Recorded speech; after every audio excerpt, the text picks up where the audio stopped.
Elle était déjà dans la dernière année qui plantait les épées. Et cette dernière année, le mois de décembre, Dieu se révèle auprès de la sœur Rose qui dit, parce que Rose, cette année-là, tu auras ta bénédiction. Mais cette bénédiction va venir de l'un de tes cousins qui va te rendre visite et à travers les échanges, tu vas te connecter à l'un de ses camarades qui est DG d'une entreprise. Et la sœur Rose, à son réveil ce matin, était en train de faire le ménage, elle reçoit effectivement la visite de son cousin, ils ont échangé. Quand le cousin devait partir arriver au portail, il a posé la question à la sœur Rose à savoir, sœur, est-ce que tu n'es pas en quête d'emploi par hasard? Elle dit oui, je suis en quête d'emploi.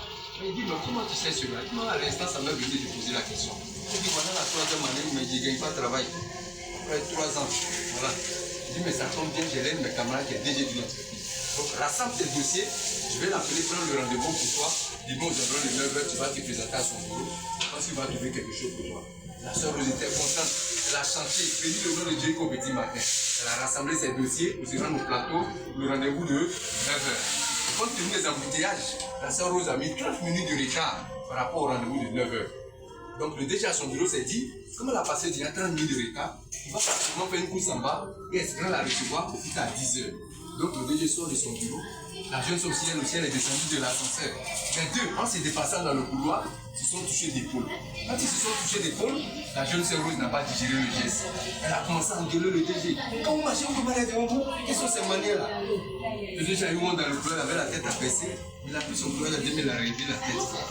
Et elle a quitté devant le DG. Elle a franchi le bureau du DG. Arrivé au bureau, toute la secrétaire se renseigne. On dit le DG vient à peine de sortir. Donc, vous asseoir, quand il va remonter, il va s'occuper de vous. Celui qui dit ses couches, il remonte, il trouve la secrétaire, il se renseigne. On dit il y a une soeur qui est là, du nom de Rose. On va la viser, voici véritablement c'est elle, on le fait rentrer à votre bureau. Donc, le DG va à son bureau, la secrétaire approche. La soeur Rose lui pose du problème. Elle dit c'est elle. Le monsieur qui fait à peine de franchir le bureau là, c'est le DG de notre entreprise. Donc, vous pouvez aller maintenant, ils attendent. Elle est restée un moment de silence, elle a reposé la question à la secrétaire. Est-ce vraiment le DG de l'entreprise? On dit oui, c'est le DG. L'assistant en retour lui pose la question. Ma soeur, est-ce qu'il y a un problème? Elle dit non, il n'y a pas de problème. Bon, allez-y. Je vous attends maintenant à son bureau. Je vous assure, la sœur Rose est restée assise. Pendant 15 minutes, elle n'a pas pu bouger ni brocher. À la 16e minute, quand elle s'est levée, elle n'a pas pu faire l'entrée du DG, mais plutôt la porte de sortie. Et quand elle est sortie du bureau, elle s'est mise à pleurer à chose là. Pendant une semaine, elle pleurait. Elle voulait comprendre qu'est-ce qui s'est réellement passé. Parce que ce matin, quand elle sortait de la maison, ce qui animait dans son esprit, c'était d'aller obtenir son emploi après 3 ans de galère pour aider sa famille. Et voilà qu'elle a raté cette bénédiction-là de justesse. J'ai marqué une toute petite pause. On va identifier nos chefs de classe, si tu permets. À votre avis, la faute à Dieu, ou la faute à la sœur Rose, ou la faute au DG, qui a fait que la bénédiction que Dieu a prononcée n'est pas arrivée à terme? À votre avis? Rose. Elle pouvait rentrer. Si tu étais à la place de la sœur Rose, comment tu allais réagir? Au DG. Oui. Mais elle n'a pas eu ça. Elle s'en voulait tellement. Elle allait pleurer. Elle posait la question, elle dit qu'est-ce qui s'est réellement passé? Parce qu'au plus profond d'elle, c'est le bien qu'elle voulait faire. Au moment où elle se rend compte, c'est le mal là qui est sorti en première position. Elle pleurait, posait la question à Dieu. Dieu lui pose la question à tes parents. Depuis les saints maternels, tu as reçu ce qu'on appelle le péché originel. C'est ce péché qui se manifeste à ton insistance que tu le fais et tu commets des actes négatifs. Et puis après, tu regrettes. Que tu sois pasteur, que tu sois imam, que tu sois prophète, quel que soit ton rang même au niveau de la région, car c'est mal là en toi qui te fatigue. C'est pour ça que vous voyez les gens prier beaucoup. Pour éviter de faire le mal et faire le bien. Mais d'où provient cette énergie négative? C'est ce que la sœur voulait comprendre. Et Dieu l'amène véritablement à l'étape supérieure. Il dit, tu as reçu ça de tes parents. Elle a posé la question à ses parents. Ses parents disent aussi, eux aussi ont reçu de leurs parents.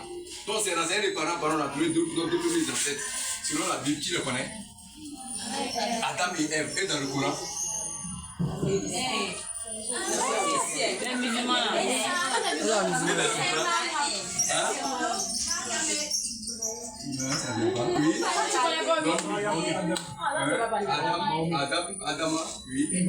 Adama et Hawa. Et comment s'appelle la maman de notre Seigneur Jésus-Christ dans la Bible et dans le Coran? Et comment s'appelle notre Seigneur Jésus-Christ dans le Coran? Issa. Et comment s'appelle celui que tout le monde n'aime pas dans la Bible? Dans le Coran, Shaitan.